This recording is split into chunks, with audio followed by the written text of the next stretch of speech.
and a warm welcome to another edition of Women's World, a program designed to celebrate virtuous women across the globe that have one way or the other impacted the world positively with their services and ideas.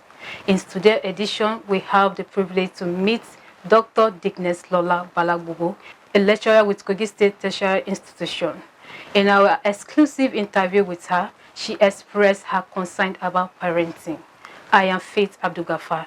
Join me after the break.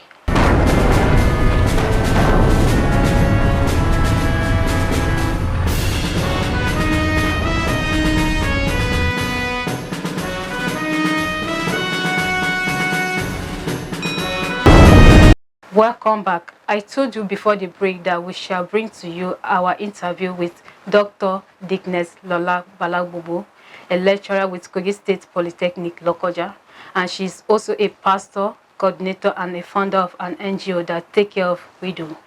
As you listen to her, be prepared to be a better parent or a guardian to your children. When did you join the lecturing job, and what really motivates you to into it? Almost 26 years ago, I was motivated by the fact that I've always loved to impact others.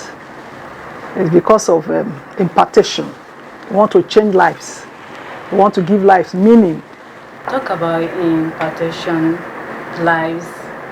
But there are some people that they doesn't even like this teaching job of it. They say, is too stressful. Teaching is not stressful. It all depends on individual. Okay. It's very easy. And as a woman, if you are into teaching, it's flexible. You can have time for your family, have time for your husband and children.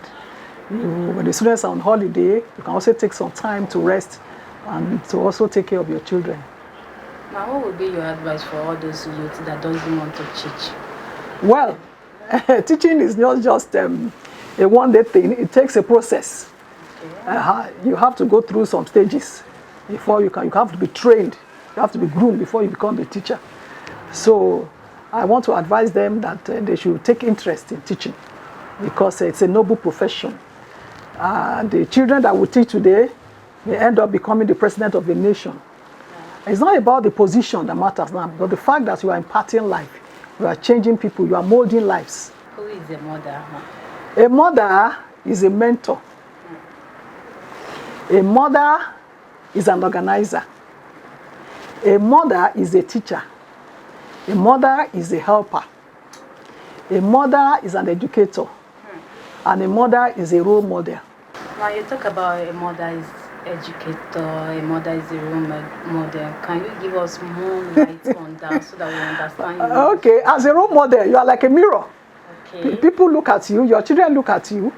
So whatever you do is a reflection. Wow. And just like when you look at yourself in the mirror, what do you see? You see a reflection of yourself. You know, as mothers, we need to look at our children. We will see a little bit of our reflection in them. What we do is what they actually take on. That is what they do. And who we are is what they become. So if you are a disciplinarian parent, definitely your children will be disciplined. If you don't take, you don't take nonsense, you are a mother that is very disciplined, yes, you are, no, I'm not just being strict. You want the right thing to be done at the right time. Then you have to be a role model. It means that you are a role model. Because we see that many women, many mothers are doing well in the society. But when you look at their children, it's nothing to write home about. Most of them, their children have derailed. So it's not just about being a role model to others. We should be role models to our children first. Charity begins at home, and it should not stop there. Whatever it is we want to become in life, we should start from the home, from the family. Because the family is the bedrock of a society. Whatever we get in the family is what cascades down to society. So the family makes society. So if I produce beautiful children who obey instructions, who listen to their parents, you can be sure that when they go out, when they go to school, they will not be dissident children. So you are charging all parents to be a role model to their children. Exactly. To be educators. As mothers, you educate the child. Mothers are educators. Right from when you give birth to your child, you begin to teach your child how to walk. You begin to teach your child how to eat. You begin to teach your child ethics. How to eat, what not to eat, when to eat. You teach your child table manners. When you sit on the table, how do you hold your fork and knife? How do you hold your spoon? And if you are from a home where you don't have a table, you eat on the mat, how do you sit and eat? It all depends on the culture anyway. I was not brought up in a house where you have table. But here I am today, I have a table in my house. So it's not how you are brought up that matters, it's where you actually end up. There are some women in their homes, they will leave their children with their husbands in their house. Why do they do so? And why did you feel? It's lack of knowledge. Okay. And if you are a real mother, you will not leave your children for anything. And I want to enjoy our women, our mothers. Irrespective of what you are going through in your husband's house, stay with your children. Stay. Whatever it is that you are going through, it will come to pass.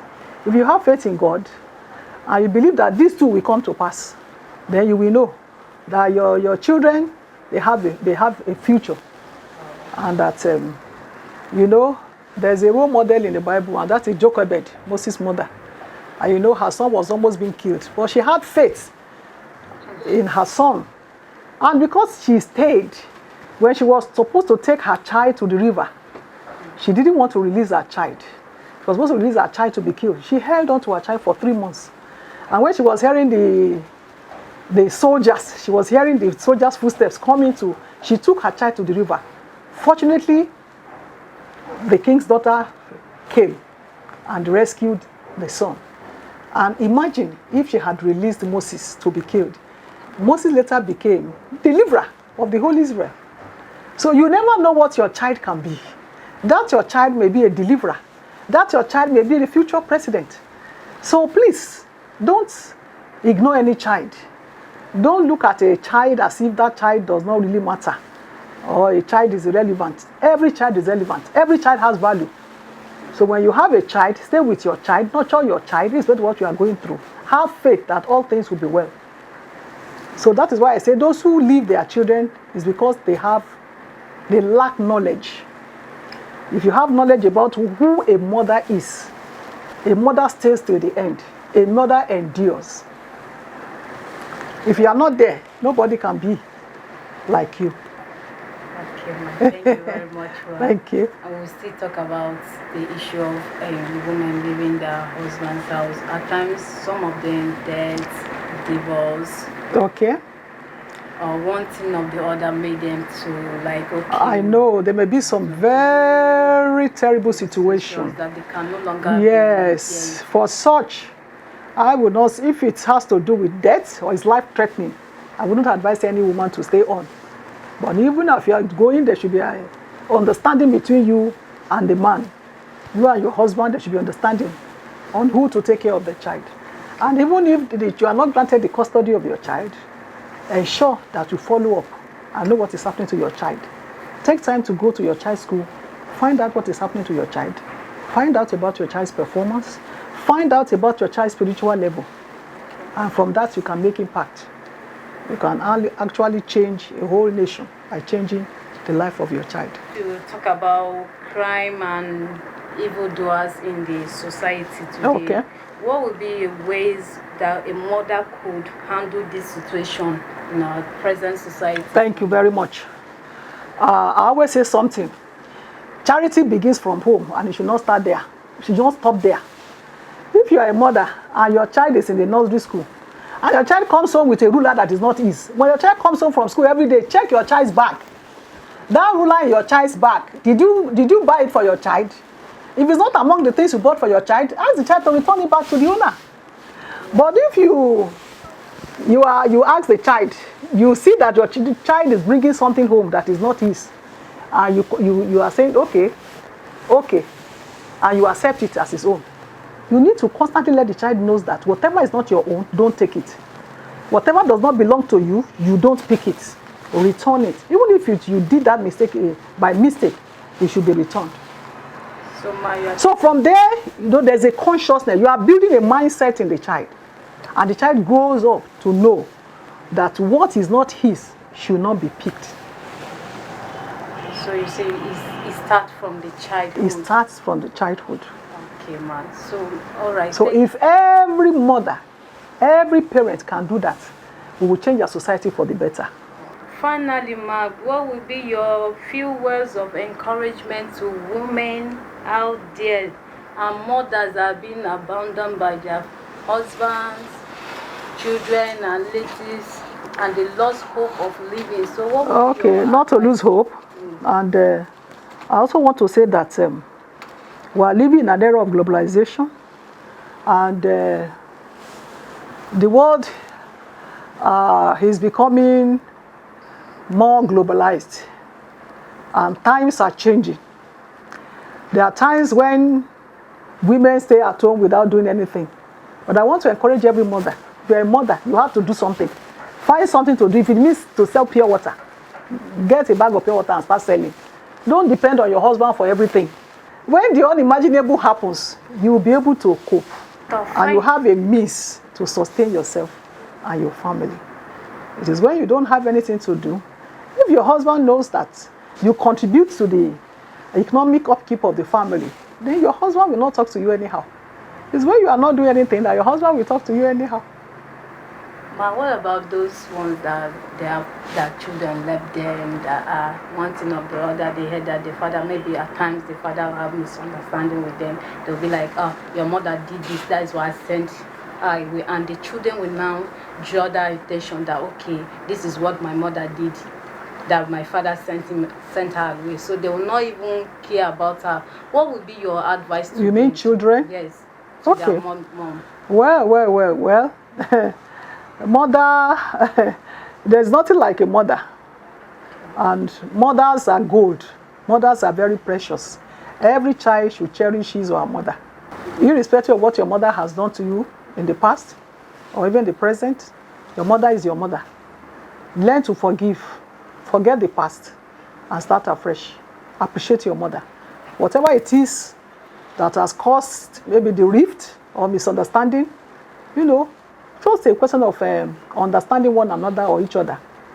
Go to your mother and explain it, and resolve the differences and continue with your life, because every child needs the blessing of a mother and the blessing of a father. You cannot do without it. Any child that wants to make progress, you need the blessing of your mother. Even if your mother is an oracle worshipper, your mother's blessing is very, very important. So you must cherish your mother, you must respect your mother, you must adore your mother. Same thing with your father. You must get your father's blessing, you must appreciate your father. Everyone is important. And when we do that, you know that we have a better society. What would be your advice, as in your general advice, to mothers towards their children, their husband, and their... Well, there are some mothers, there are different types of mothers. Natural mothers, biological mothers, absentee mothers, just like we have absentee fathers. I want to say that whichever one you fit into, try and be there for your children. Okay. Be there for them, Natural mothers are mother, maybe you have foster children. Biological mother children you give birth to. But as mothers, every child is our child. Exactly. So, take interest in what is happening to your child's neighbor. I know we are living in a world, like I said earlier, the world is becoming more globalized now. And there's enlightenment now in the fact that when I have my own family, I don't want to know what is happening to your family. And if I want to look at your child and say, what is happening there, you feel, what is my business? Everybody minds his or her business now. And in the past, it's not like that. There's a culture of unity, togetherness, that you can even find out what is happening to another child in the next or the fourth house. But it's no longer so. But that culture is still good. Culture of unity, culture of togetherness, getting to know one another, finding out what we are doing, how we are doing. I think that culture is in us as Africans. So we can do something to help our children and to help other children around us. To know what is happening to your neighbor, Don't be too far away. Don't let it just be me and my family, or my family and I. Let it be my family and another family. You know, somebody might be hungry very close to you and you may not know.